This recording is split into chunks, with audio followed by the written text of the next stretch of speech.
The instant the champagne bottle burst, showering the break room's flat screen in foam, I already knew payment wasn't coming. Not in cash, not in recognition, not even in basic respect. The platform I'd built, line by line, night after sleepless night, had just shattered every projection, hitting 400% above forecasted traffic. Real-time metrics streamed across the monitor like fireworks. API uptime, flawless. Dashboards, seamless. Departmental reports, humming like a Tesla coil. The system wasn't luck. It was alive, stable, efficient, breathing. And it was mine. Applause broke out. Marketing grinned for selfies. Sales tossed around cheesy foil balloons stamped with #GOAT.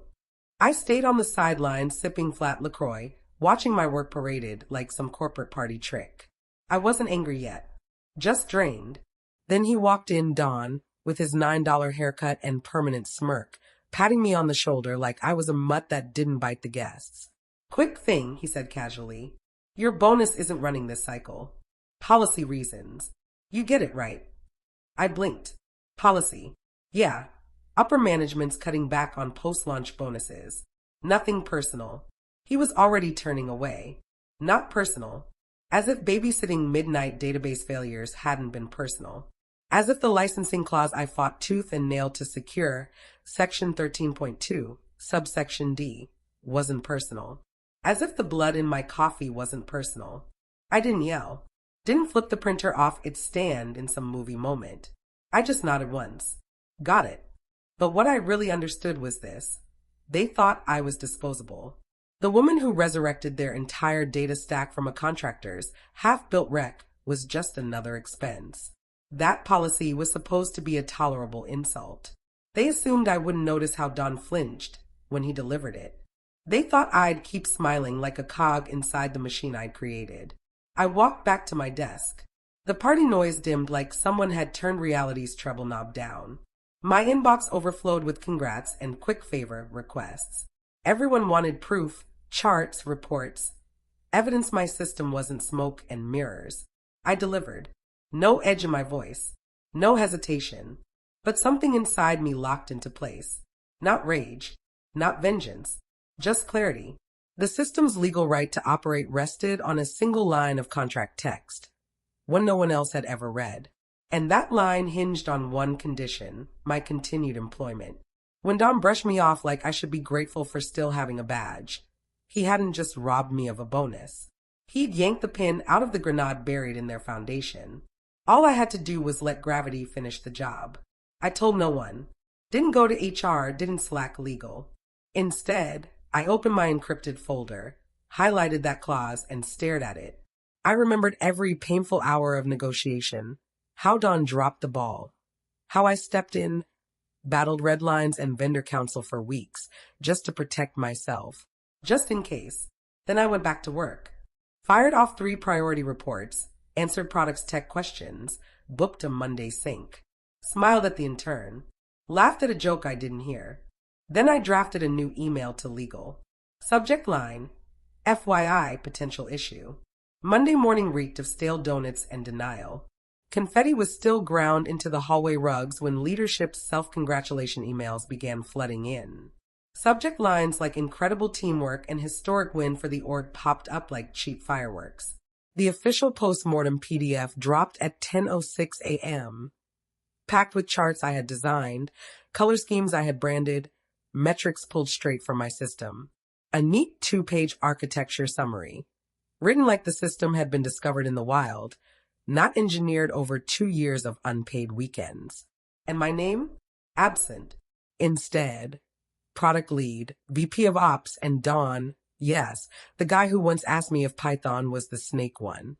He'd signed off on a technical overview using sentences I'd written word for word in Slack. My contribution erased, downgraded to vague cross-functional input. I wasn't a person anymore. I was a bullet point. Still, I said nothing. No emoji reactions. No passive-aggressive replies. I just opened a new folder, named it Insurance, and quietly began dragging in copies of everything. Slack threads, design drafts, architecture diagrams, version histories, all time-stamped. Not out of fury. Out of preparation. Wars don't start with explosions. They start with someone sharpening a blade in silence. By noon, whispers began. A DevOps engineer asked if legal had even cleared the final vendor clauses before launch. Some weird stuff in Appendix D, he said, sipping from his world's okayest engineer mug. I kept my eyes down, cleaning reports. A project manager shrugged it off. Legal probably skimmed it. Nothing major. I smiled faintly.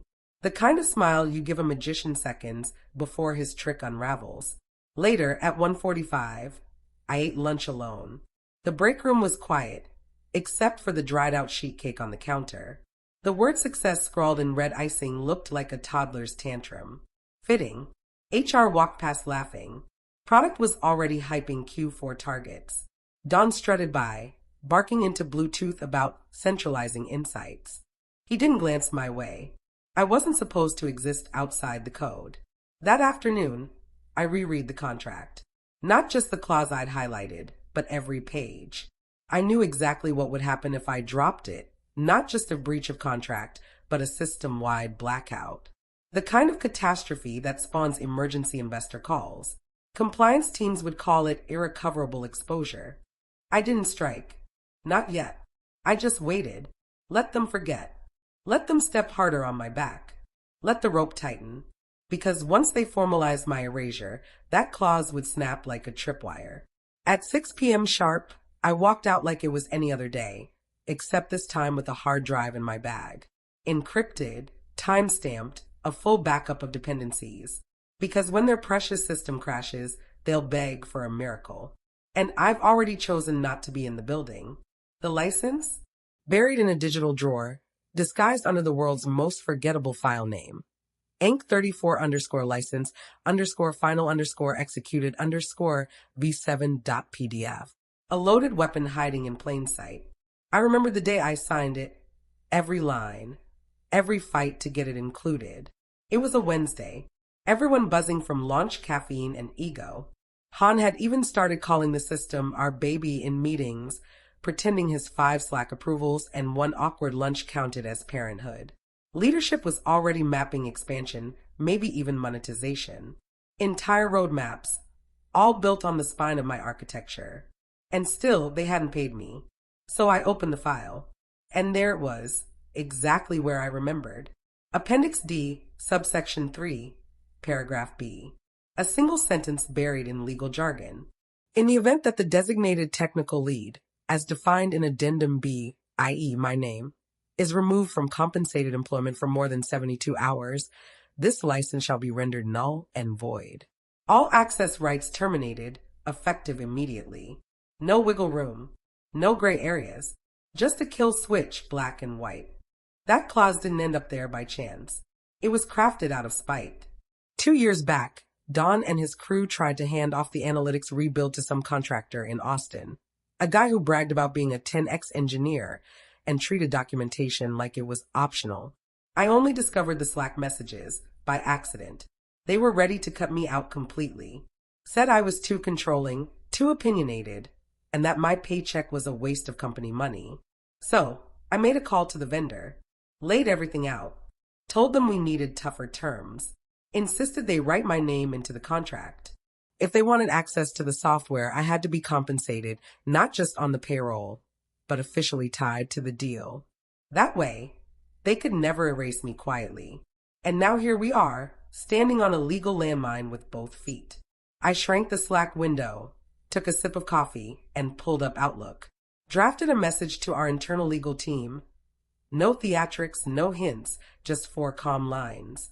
Subject, FYI, potential issue. Hi, Rebecca. Looping you in regarding the analytics license, specifically Appendix D.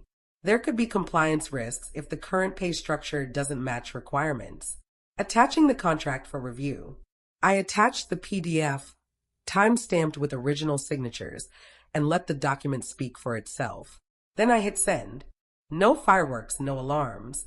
But the moment that little paper airplane icon turned gray, everything shifted. Because now it wasn't about egos. It wasn't about recognition or fairness. It was about legality, about governance, about how quickly a company can crumble when the one person, who actually read the fine print stops, shielding them from their own carelessness. I didn't wait for a read receipt, didn't refresh for a reply.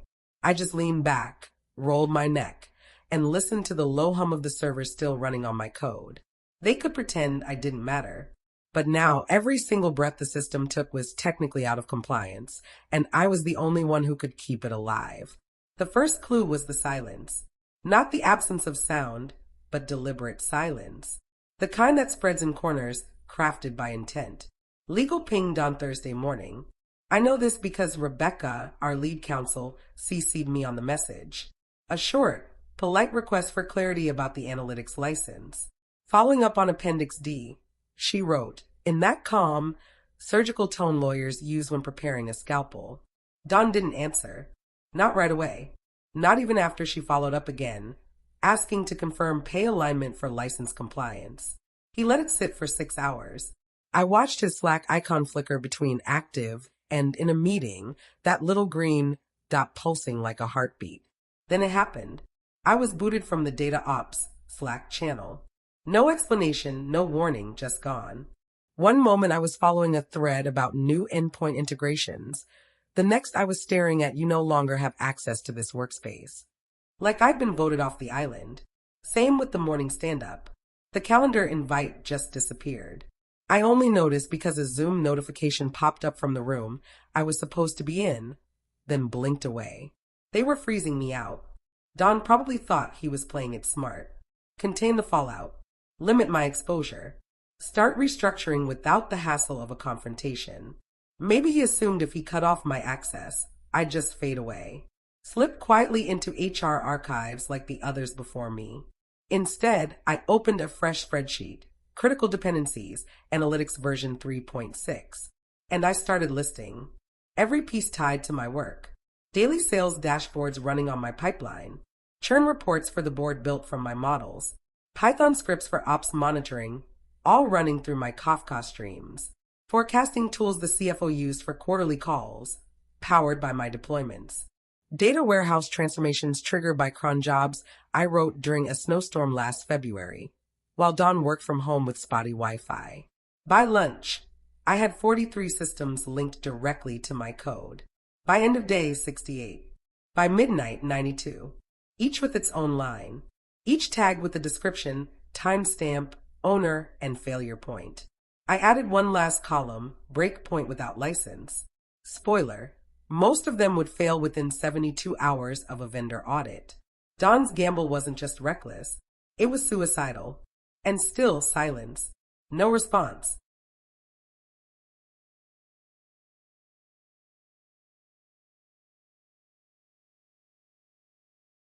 No reply from legal, no redirection, just silence and a slow drift into isolation. They were banking on me fading quietly, that I had no proof, no leverage, that I wasn't ruthless enough, strong enough, or shielded enough to strike back. What they missed was the truth. I didn't just have the trigger, I built it. I wired it, I drafted the clause. I didn't need to raise my voice or storm into a conference room swinging a file like a weapon. All I had to do was wait. That Friday morning, I backed up logs, mapped dependencies, and locked everything down with encryption tied to a key on an offline drive. I wasn't chasing revenge. I was after evidence. If they crawled back begging, I wanted the choice to deny them. If they came swinging, I wanted the ability to crush them with 3 clicks. The fire hadn't reached their desks yet, but the smoke was already drifting through the vents. The meeting wasn't on any calendar. No subject line, no prep doc, no Slack reminders, just quiet shoulder taps from legal. Rebecca gathered a handful of names into conference room C, like she was summoning a jury before a verdict. Inside, Dawn, flushed and restless. Someone from HR chewing gum like she was killing time at a pep rally. A fresh-faced finance analyst who looked like he'd rather be literally anywhere else. At the head sat Rebecca, laptop open, fingers steepled like she was praying or preparing to deliver a sentence. I wasn't on the invite list. Of course not. But I didn't need to be. I already knew which file she had pulled up. Appendix D. The clause. The noose. Rebecca had been digging. The kind of digging only sharp lawyers with insomnia do. She had read the contract, really read it, and seen what Dawn had missed. The license wasn't just a formality.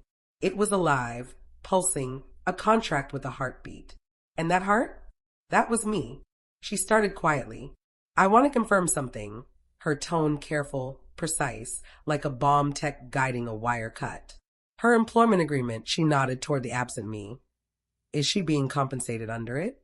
HR jumped in quickly, too casual. Yes, she's still active. Not terminated. Rebecca didn't blink. That's not what I asked. Has she been paid? Silence. Finance scrolled through a spreadsheet, brow furrowed. Her Q2 bonus is still under review. I don't see any disbursement yet.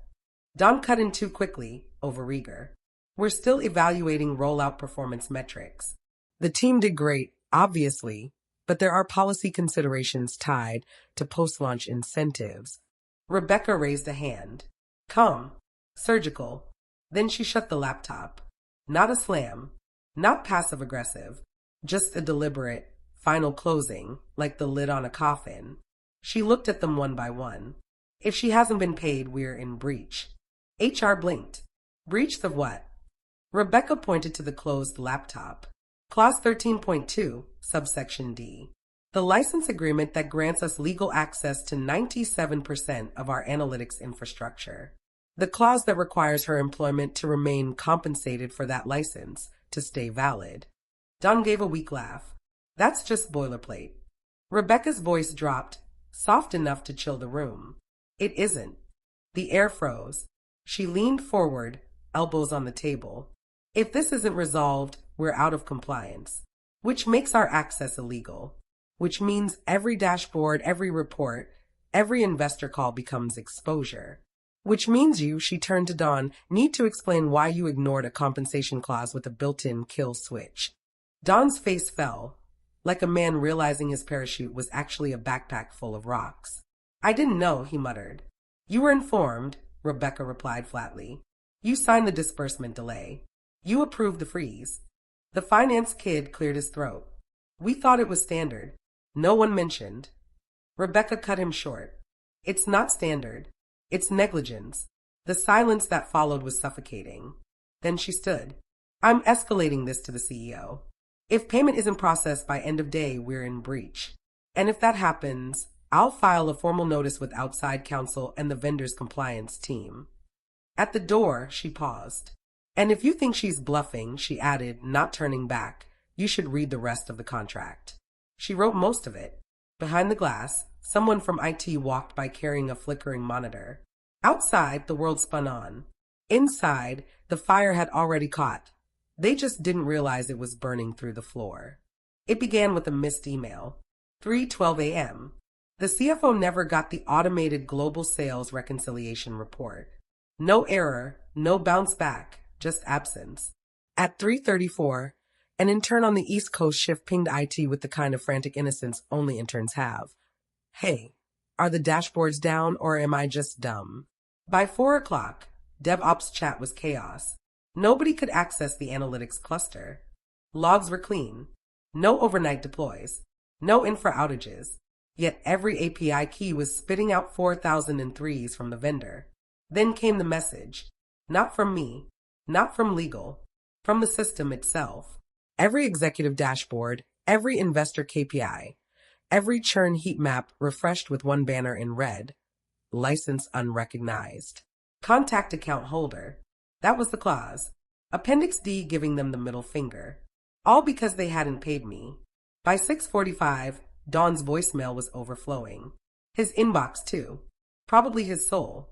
People started gathering outside his office like neighbors watching a house fire. I watched from the break room, feet up, sipping burnt office coffee from a chipped mug that read Data Never Sleeps. The irony wasn't lost on me. I wasn't gloating. I wasn't even smiling. I was just still, present, a ghost in the system. By 7:30, it hit legal. Legal escalated to Rebecca. She never pinged me. She didn't need to. At 8:02, she stood outside the CEO's office, black binder in hand. Through the glass, I could see her speaking fast, low, pale but steady. The CEO's expression shifted, confusion, concern, then stillness. By 8:15, an emergency meeting was called. Not on Zoom, not on calendars, in person only. The invite carried one word, urgent. I wasn't invited again. Didn't matter. My name was already in the room. Don tried to spin it, of course. Called it a technical hiccup. A vendor handshake gone wrong. Rebecca slid the contract across the table. Section 13.2, subsection D. Termination upon failure to compensate the designated technical lead. The room went silent. The CEO leaned forward. Is this real? Rebecca gave a single nod. Is she still on payroll? Finance shook their head. Don tried to speak, but the CEO waved him off like a fly. Meanwhile, I was still in the break room, sipping my coffee, watching someone from marketing cry quietly into a granola bar. A second alert flashed across the monitors, pipeline suspended, license violation detected. The air shifted instantly. Everyone knew this wasn't some glitch, it was compliance. It was exposure. Every dashboard, every report, every investor-facing forecast they had prepped for the quarterly call, now invalid. They could fire me, sure, but they couldn't run the company afterward. I refreshed my laptop screen, watching their world grind to a halt in real time. My coffee had never tasted better. The conference room was packed, but not a soul breathed. Not when Rebecca opened the black binder. Not when she clicked her pen with that sharp snap that always sounded like a warning shot. Not even when she recited the clause aloud, as if delivering scripture at an execution. Appendix D, Clause 13.2, subsection D, she read, eyes on the page but voice cutting directly at Don. Termination upon the unpaid status of the designated technical lead. No projector, no slides, no spin, just paperwork, and the rising panic of 5 executives realizing they'd stepped on a landmine. Rebecca looked up, calm as a storm that had already passed. Please tell me you paid her, she said, her gaze locking onto Don like a blade at his throat. She's still active, he stammered. She hasn't been terminated. That's not what I asked, Rebecca replied, her tone colder than glass. Was she paid?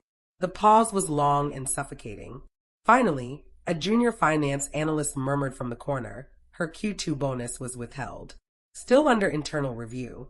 Rebecca blinked once, shut the binder with surgical precision, then reopened it to a new page, already highlighted, underlined, notarized. Owen, she said, you'd better call your investors. The silence detonated like a bomb. The CFO paled. The VP of sales rubbed his temples as though he could squeeze the consequences out with sheer force. The CEO just stared at the document, unmoving, as if it might combust in his hands. Don tried again, forcing a laugh. Come on, this is exaggerated legal wording. No one enforces these kinds of clauses. Rebecca cut in, crisp and final. Enforceable. The vendor confirmed this morning. I spoke with their compliance lead. They verified her employment status against system access logs. If she's unpaid, the license is void. Don pushed back again. There has to be a grace period. There isn't, Rebecca interrupted, flipping to another page. 72 hours. That window closed last night at 11:43 p.m. The room sank deeper into silence. Rebecca rose, adjusted her blazer, and addressed the CEO, not Don. My recommendation: issue retroactive payment immediately and prepare disclosures for both the board and investors. The breach impacts operations and every downstream report built from the pipeline. The CEO exhaled through his nose. Is there a fix? Rebecca didn't answer right away. She let the silence hang, then finally said, You had one. You decided her bonus wasn't worth a policy exception. Han was sweating now, hand trembling as he gripped his water bottle. I didn't know, he muttered. No one told me that clause was real. You signed the contract, Rebecca said flatly, already heading for the door. And she flagged it in writing. Twice. That was the moment they realized it wasn't a mistake. Not a fluke. Not miscommunication. This was deliberate. A safeguard built into the system by someone they had dismissed as disposable.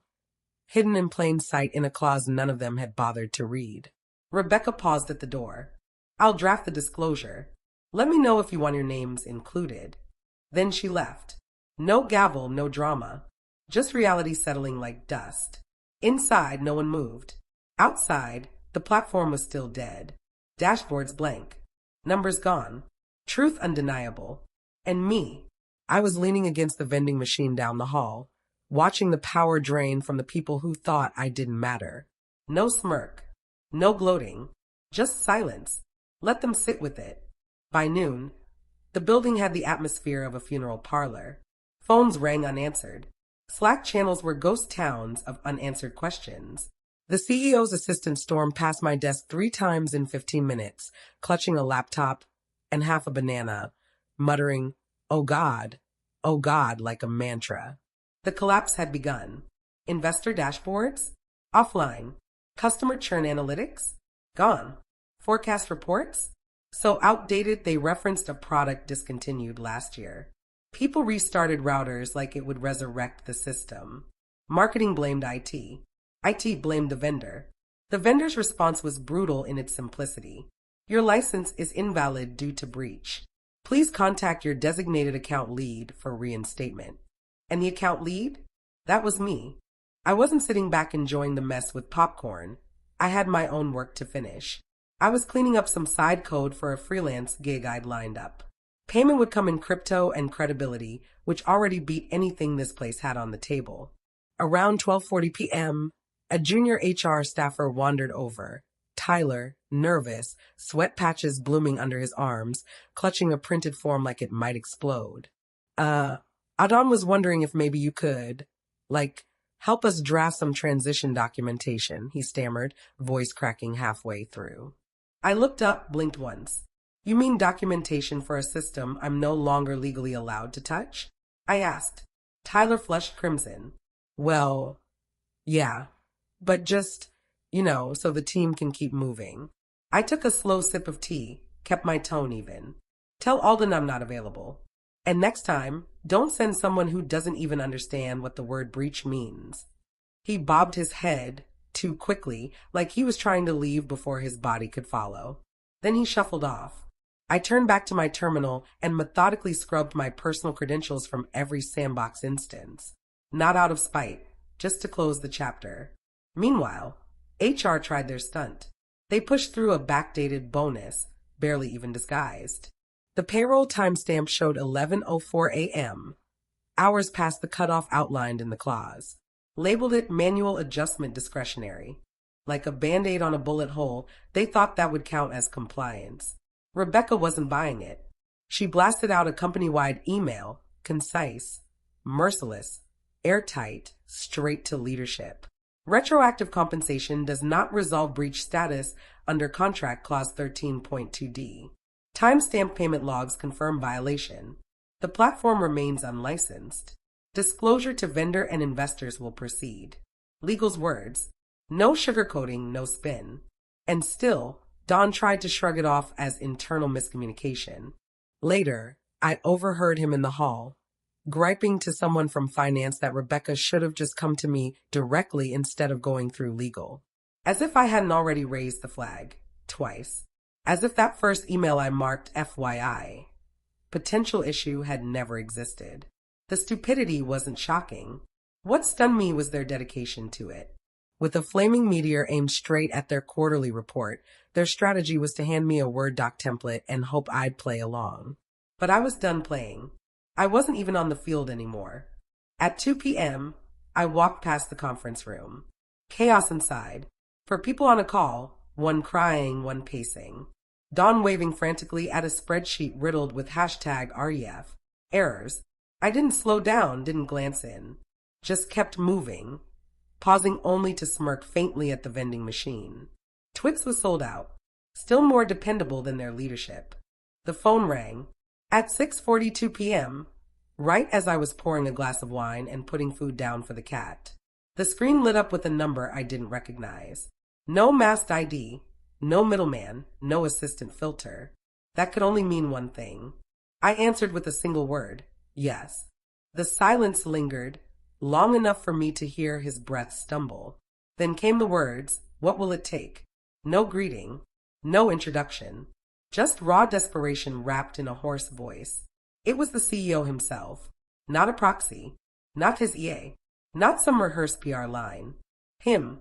I walked over to my desk, sat down, and opened the folder I'd named They're Going to Beg. Inside was a PDF my lawyer had drafted, reinstatement and buyout proposal, executed upon license breach.